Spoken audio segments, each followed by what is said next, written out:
Good afternoon. Ipakita ko ngayon kung paano set up ang mini portable stove. Guys, mini portable stove. Yan. First step, buksan natin muna tong stand, ano ba to? Stand niya. Yan, mainit pa. Ganyan. Mainit-init pa, guys. Yan. Dito guys. Yan. Then, set up na natin tong gasol. Lagay natin ang gasol.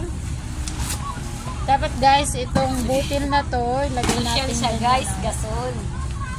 Yan. Then, yan, nalock na guys.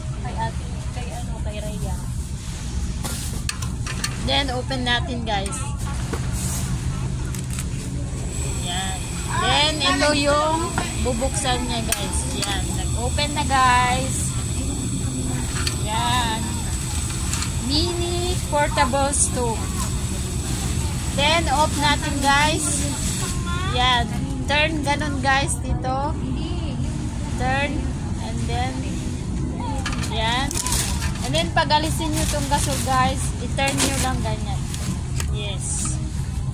Then, alisin na guys. And, takpan ng gasol para hindi lumabas yung kanyang singaw. And then, ibalik to guys. Yan, ganyan.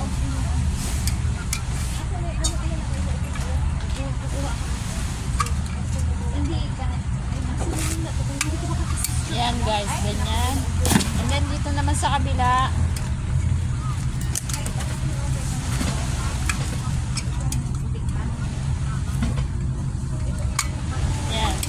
Yan guys.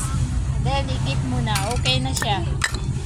Thank you for watching. Please like, subscribe, and share. God bless us all. Salamat sa panunod guys. Bye bye. See you on my next vlog. God bless us all. Bye bye.